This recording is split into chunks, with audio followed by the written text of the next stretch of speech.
Hello. Hello. And welcome to the Liquidity event. Yes. I'm your host, AJ. And I'm Shane. How you doing, Shane? I'm great. It's episode 16, recorded on November 10th, 2021. We are recording live in person, which is very rare for us. Very rare. In the age of COVID, in the times of COVID. Where are we, AJ? We are at we are in Denver, Mile High City. Are you drinking enough water? I've drank so much water. This altitude. If I get one more warning about the altitude from somebody, I'm going to. This toot is really crushing my vibe. The toot on the toot is too much. It's crushing my vibes. I get it. Speaking of crushing. I'm farther away from the center of the earth. Speaking of crushing, I'm drinking some hotel red wine. What are you drinking? You and I are drinking the same red wine because we're recording this very early in the day. It's a little early to be smashing a gin and tonic compared to our normal podcast time. And none of the bars are open. So we had to get a bottle of red from behind the counter, and some other guy standing at the counter goes, "Oh, is it time to start drinking?" I was like, "Yeah, bro. It's time for the liquidity event." It's the liquidity event, babe. Come on up. Room 404. He did offer to be a guest star. Really? Yeah. He was like, "I was on $1 Million Listing one time." I was Oh, like, no. Cool. You were on reality TV one time. He actually seemed like he would have been a funny guest, but no guest. He's not going to be our first guest. Some guy in the lobby. Some guy. Actually, I think that should be when we do have guests. We randos? Should, yeah, like not randos. Equity comp people, no interesting CEOs or peers, just like random guy on the street. Like my cousin Samantha, because she's cool. She is cool. We got to hang out with your cousins. What are we doing in Denver? You want to tell our listeners what we're up to here? Yeah, totally. We just figured we'd come out here and get blasted instead of doing that. No, we're here for a conference, which is so weird to be at a conference. This is my first conference since 2019. Mm-hmm. And it's a hybrid. It's XYPN's conference. It's a conference that we love attending. It's it's less technical and more focused on the community. XYPN is a planning network. It's essentially about 1,400 young advisor firm. Actually, the advisors don't have to be young. They just seem to be. They're mostly young, and they serve young clients, just like us. So everyone at this conference serves Gen X and Gen Y, maybe even some Gen Z if they're making money in college or just out of college, which is definitely happening. We have an article about some rich young folks that don't trust advisors to discuss later. We'll enjoy that for sure. But yeah, this conference is catching up with old friends, people that helped us get started, and checking in on them. And actually speaking at the conference as well. We were invited to speak this year about what it is like to grow a firm so quickly. True. As quickly as we did into an enterprise style firm instead of a solopreneur type of practice. We would be a dualpreneur practice. Yeah, I guess so. Yeah. But yeah, we're going enterprise, baby. That's right. Speaking of enterprise, should we take a look at the IPOs happening this week? It's a busy ass week for IPOs. You've got me. Oh yeah. Shit, that was the wrong song. That's a segue. There we go. The toot is really getting to my head. Expensify went public today, actually. Rocketed more than 50% during trading. Trading is now closed. Markets are closed. Just a hard to make money in the accounting space, as we know. And Expensify came in and said, hey, employees are really sick of using these outdated expense reports. Almost every business that has employees has to do expense reports. Expensify came up with great tech, and they're moving into sort of the personal finance space. So they've got debit cards. I think they're going to be launching some more products later this year. Let's see. Yeah, they've got priced to $27 a share, valuing them at $2.6 billion. So congratulations to the Expensify folks. It's a product that we've used in the past. Great piece of tech. Looking forward to seeing how this liquidity event drives their business forward. They're already showing profits, which is great. Hope to see more of that in the future. Anything to add, Mr. Mason? Yeah, I have a lot to add about Expensify. It's a product that I'm very, very familiar with, and it's very interesting. They specifically have one of the most notable things about them is they do have $65 million of revenue with 134 employees. Looking at 140 by the end of the year, which is famous because they service the accounting community, which I've been a part of for the past 10 years. and they do not have a support team. So of those 140 employees, it's very easy to have that small of a team if you don't have a support team to support the accountants. And the accounting community has been begging Expensify to help them out for years and years and years, and that's they're wildly profitable. And one of the other interesting things is the visionary CEO that has been in the news a lot lately, or in the accounting news for those of you that follow tax Twitter and fintech startup news. And he's famous because he writes these thoughtful emails that are generally 10 to 15 paragraphs, and they're not run of consciousness. What's the phrase I'm looking for? Stream of consciousness. Thank you. English major. And they're really cogent commentary on the tech industry, the accounting industry, sometimes even political. He kind of dove into the Black Lives Matter thing for a little bit there in the summertime. And a lot of accountants are pretty conservative. We'll talk about some conservative values later. And there was an uproar in the accounting community because Expensify is contributing to BLM, and which was really sad. But yeah, he writes these really thoughtful think pieces. I think Brian Chesky of Airbnb writes them to his own staff on Sundays. Well, Expensify writes them to his customers, or I forget his name off the top of my head. I think it's David. But yeah, really interesting tool. Honestly, we don't use it very much. We just use Gusto to get reimbursed for things here at Brooklyn FI. But yeah, cool tool. Yeah, killer. Love to see it. You love to see it. You love to see it. Let's see. What do we have? What else do we have? Ooh, got some spicy clickbait. This article in our general market investing update article from the Wall Street Journal. Headline is, Rich Millennials to Financial Advisors. Thanks for the golf invite, but you can't invest my money. And subheadline is, wealthy young investors don't see much use for the wealth management firms their parents rely on. They would rather pick their own stocks or plow their money into crypto. Yeah, I love this article. Yeah. Yeah, I mean, fuck the people in this article. I'm sorry. There's like this picture of this guy like standing in front of not a private jet, but a little plane, and it says like Cessna. Yeah. Travis Chambers at a flight lesson in Idaho. He interviewed financial advisors, but none brought up crypto or real estate. It's like, okay, well, did you ask? I mean, look, the old guard of financial advisors are not well equipped to answer the questions and satisfy the risk appetite of these, young overnight millionaires. But this article makes these people look like dumbasses. I'm sorry. I don't want to work with any of these people. As a millennial financial advisor who does talk about real estate and crypto with our clients, I'm not interested in having relationships with these folks. Okay, that's your take. Okay. Yeah, I mean, let's interview 3 people that have a extremely high risk tolerance. They're all entrepreneurs, and they all made huge bets on concentrated positions, and they worked out, and they've been riding an 8-year bull market. So it turns out that they don't want to pay anyone else to help them with something that they've been having a great time at. So, okay. Yeah, no shit. Also, did you know that survivorship bias. Can we address the millions of Robinhood, like someone on Robinhood that, killed themselves due to the down market that they experienced trading in risky investments? Yeah, I mean, your financial advisor, so much of our job is like tempering not dumb ideas, but just ideas from clients and talking through them. Like having a sane person in your life to talk through things that you're bringing up that are literally going to impact the rest of your life and your family's ability to like retire early or buy a house. Like, probably good to have a professional in your corner and see past your own arrogance. I mean, this is just people looking in the mirror and not being able to see the future. It's easy to manage $500,000 to $1 million by yourself, especially when says Mr. Martucci. Well, yeah, if the market doesn't have any opportunities to tax loss harvest because it only goes up and to the right. I mean, there are opportunities to tax loss harvest, and he's definitely not, using them. Or, in March of 2020, he probably missed out on an opportunity to save himself tens of thousands of dollars of all the financial advice would have been paid for, and he would have had guidance. I'm looking forward. Sorry, am I going too hard on this? No, it's fine. No, I'm looking forward to correcting this guy's tax return in 2023 because he's for sure.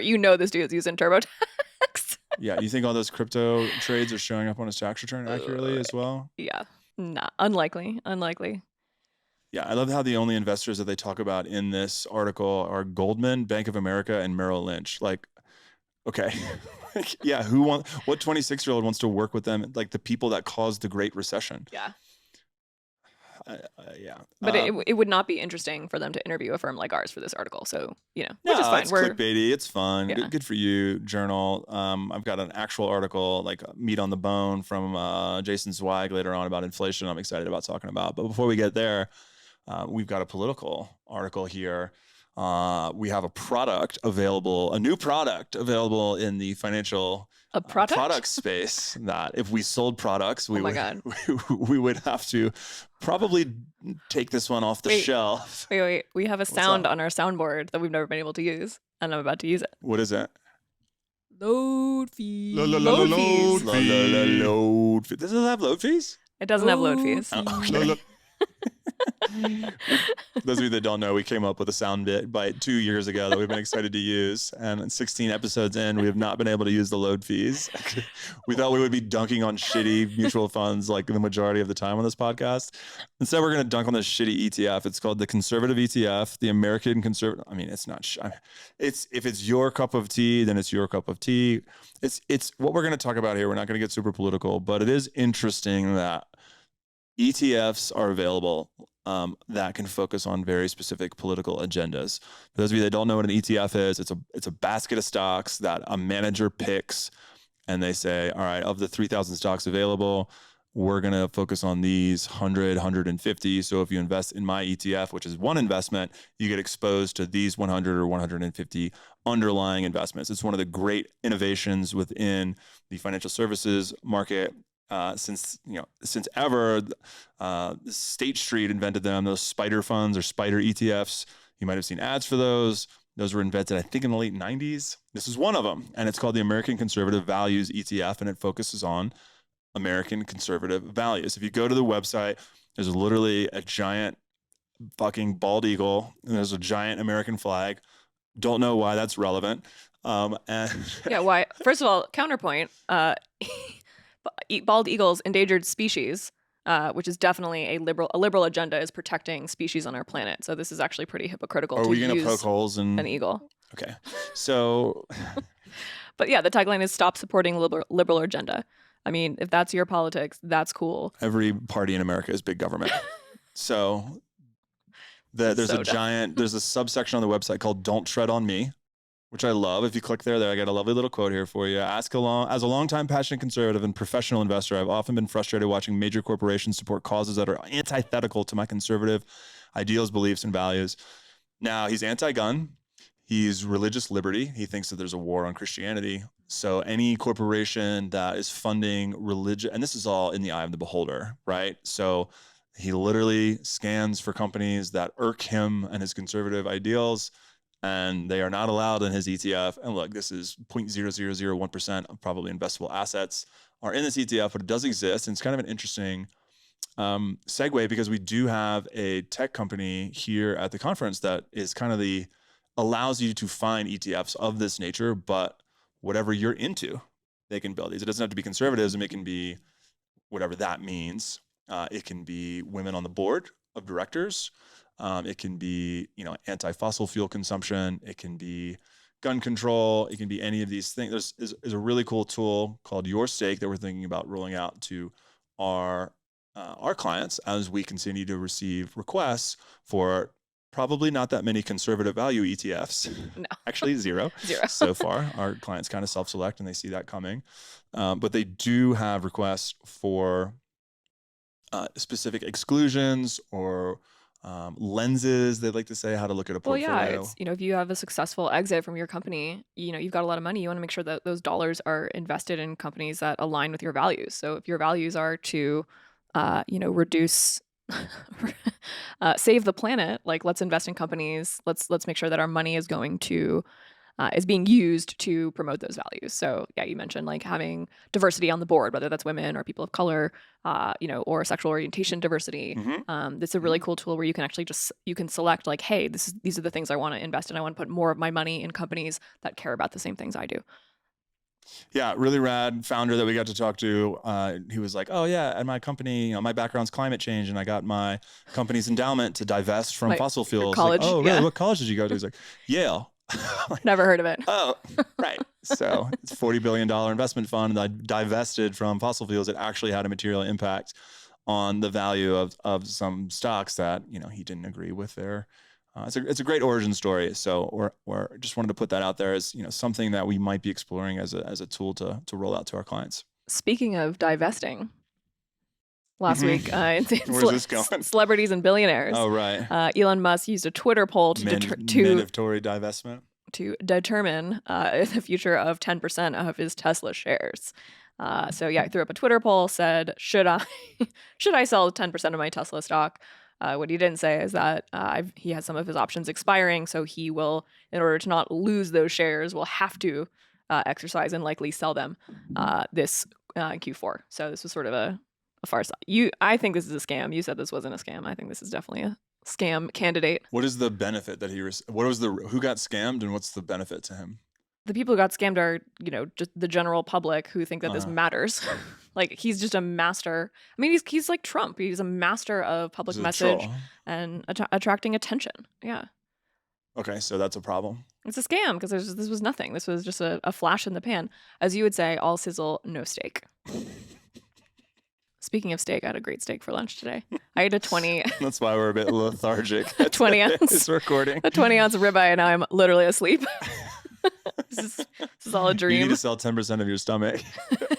I need to divest the steak in my intestines. Yeah. I will say that when he told audiences at Code in San Francisco, when he was being interviewed by Kara Swisher, he said that he has over a 50% tax rate.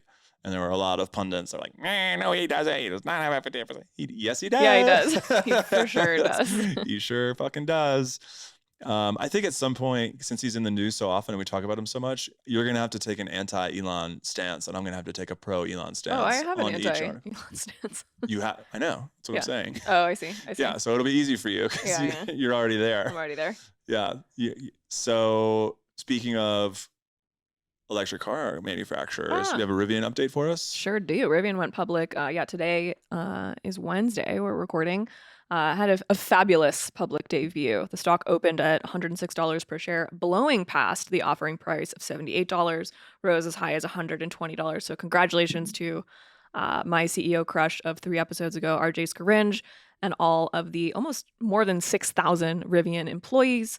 Again, long pathway to profitability for this company that is backed by Amazon and Ford, but really in their first day of trading, biggest IPO of 2021 so far. Company now valued at over $100 billion, considering all the trades that happened today.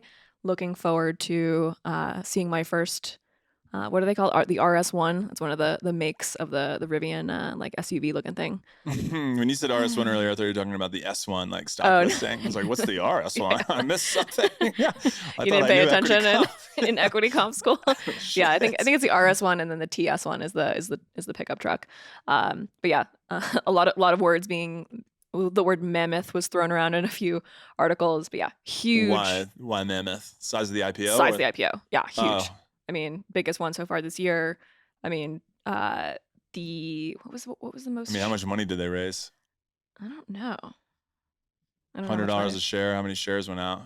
I'm not sure, but I mean, the big news was that a mammoth amount. Well, Ford, who was like one of their investors, like day one of trading, Rivian is already valued way more than Ford. They're $100 billion. What a bummer. Ford at $77 billion. That's the scam. Yeah.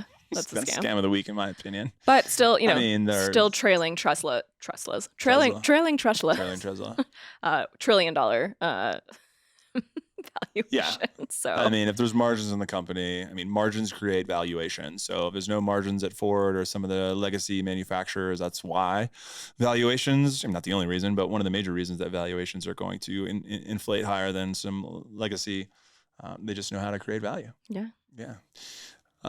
Cool. You want to talk? There's an IRS. I'll do the 2020 tax on the tax monkey. We'll talk tax rules, tax updates. This is kind of a nothing burger, honestly. I mean, this is like, you make fun of me every year for getting so excited about this. You get so excited. I get so excited when they raise the 401k contribution limits. So in 2021, the maximum you can contribute is $19,500. In 2022, you posted on Instagram. You will be able up a word 401 yay. Fucking Stop nerd. Interrupting me. 401 yay. The 401k contributions are going up to $20,500 per year. I'm very excited about that. All of our clients are Is going that to going be. to have a material impact on Yes, on it who? will. On who? If you On can afford to put everybody. 20,000 into a 401k, does an additional It's a 1,000? $1,000. It's gonna, compound interest. It's gonna do its thing. You're probably gonna be able to retire, 6 days earlier. It's gonna be great. Shout out to the 1% that can put 20k into 401k. You get an extra That's not the $1,000. 1%. That's like the 10%. The 1% is the ultra wealthy. There's You lots of think things. that the people that are maxing their 401k are not part Are of not the 1%. No. Top five maybe. Okay, I'm gonna go ahead and disagree. Okay. We're gonna run some stats I'm not in the. Are you in the 1%? for sure. Really? I'm not the 1%. I literally file your tax return. You're That's not the 1. The 1% is fabulously wealthy. All right. Next week we'll have some stats on what okay. defining Yeah, the we'll circle 1%. back. We'll have to come back I to think that. you got some points. I might be thinking 1% of income of the world. Yeah. No. I'm talking like. Yeah. Like what was it called?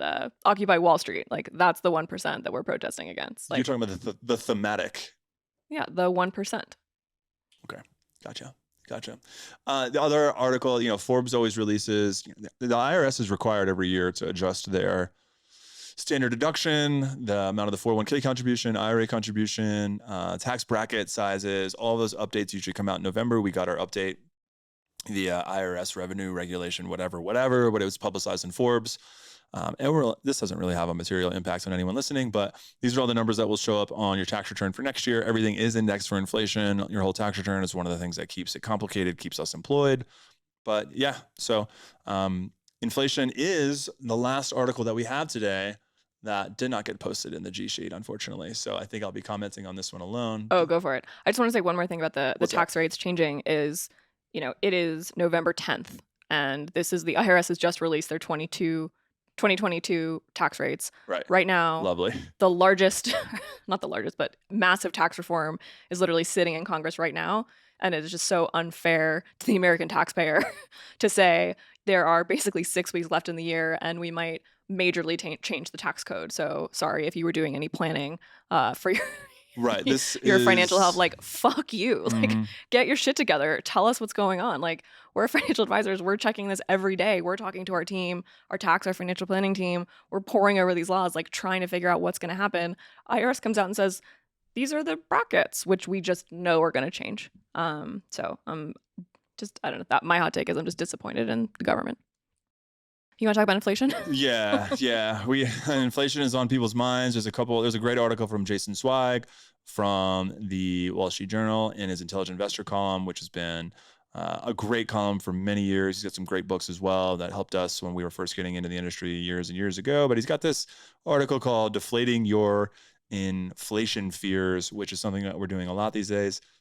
Actually, we're doing it proactively because our clients are not asking us about inflation. I don't think it's been a problem for 10 years. Yeah, it comes up 2008, occasionally. we've had 0% interest rates since 2008, which is just wild. But yeah, interest rates are generally set by the Federal Reserve. This is like a function of our economy that a lot of people forgot about.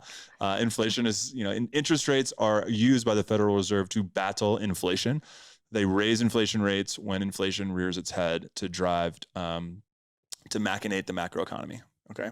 And we have not had to use the Federal Reserve's inflationary budgetary tools because inflation hasn't popped up. Well, due to COVID, there's two types of inflation. There is transitory inflation and structural inflation. Structural inflation is what we experience. You forgot the third type of inflation. Shadow inflation. Spooky. That was a great costume. By the way, Planet Money did a 30-minute spooktacular on, they called it skimflation, which irked me, but they did make it actually spooky. I was listening to it while I fell asleep, and then I woke up in the middle of the night because in my headphones it was some ghost like screaming in my ear. I freaked out and like slammed the door. No, that was me. Yeah, great.